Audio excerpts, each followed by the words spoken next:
What's going on, YouTube? This is SG1 Sports, and you're watching our SEC football channel. We're talking up Tennessee football. We've got Nathaniel Rutherford on the line from Rocky Top Insider. Please join us on a regular basis here at Mark Rogers TV, the voice of college football, discussion, debate, and analysis like no other. Let's switch to the other side of the trenches. Defensive line needs to be fortified as well. Always a big concern. Your thoughts about where we stand in the spring and what you'd like to see come spring game. Yeah, defensive line to me is probably the biggest question on the team. You could argue offensive line, but at least you know guys that are coming back there and you have a lot of potential instant impact freshmen there.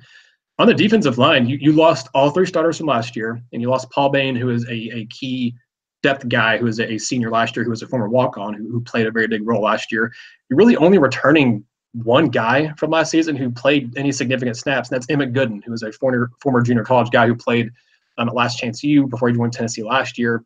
He, to me, will be a starter unless he gets hurt.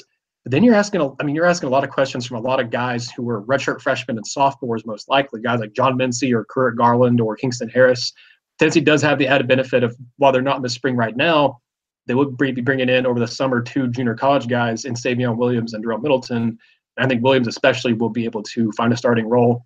I think one of the bigger questions, too, is can Aubrey Solomon, who transferred from Michigan, who used to be a five-star defensive lineman coming out of high school, he transferred into the program. He's going through reps and stuff this spring. It looks like, to me, that he will be a starter as long as he's eligible. But will he be eligible? That's the big question right now is, they've applied for a waiver like they have a bunch of other grad transfers or regular transfers like you've seen with Tate Martell and Justin Fields and those guys.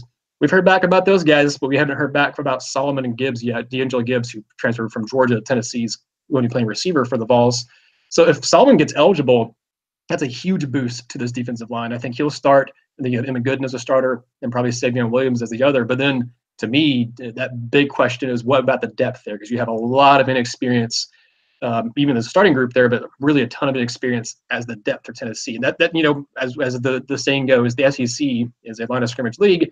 And Tennessee has a lot of question marks about both their lines of scrimmage right now. Gooden coming off a pretty solid 2018, 33 tackles, 7.5 tackles for loss, and a sack. Nathaniel Rutherford on the line from Rocky Top Insider. This is Mark Rogers TV, the voice of college football. Best discussion, debate, and analysis. Please lock in right here. And this is a better question maybe for August, but I'll throw it out anyway. Considering what happened last year, personnel that you have coming back, what by SEC standards is probably a marginal recruiting class, but by most standards across the nation in the top 20 range is a very good recruiting class. Nathaniel, your thoughts about reasonable expectations this year? Yeah, like you said, it might be better for August to ask that question once we get to fall camp. But I think based off what we've seen now and with the coaches that they brought in, Jim Chaney, T. Martin, and Derek Ansley are the three new guys on the staff this year. And with the guys they brought in recruiting, I'm very interested to see these other guys who weren't early enrollees when they come into the summer, into the fall.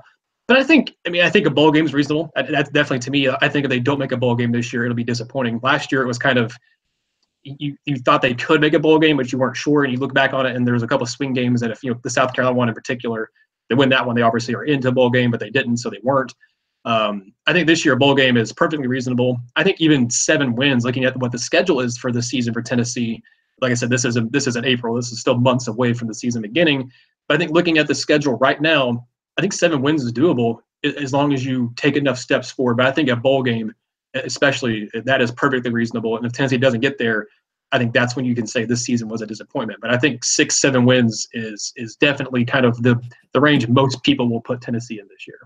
Yeah, it's of course a rivalry that has to stay intact for tradition reasons, but you draw the short straw with Alabama every year, and that's just something that is difficult to overcome in comparison to what, and then with the rotation coming up this year, it's Mississippi State, certainly not top end in the West, but a formidable team, and don't really have that crushing, difficult non-conference game that you typically have to run into with a BYU on the slate and a winnable game there. Nathaniel, we appreciate you stopping by. Great insight into the Vols, and certainly you can stop by anytime. Thank you, Mark. Appreciate it very much.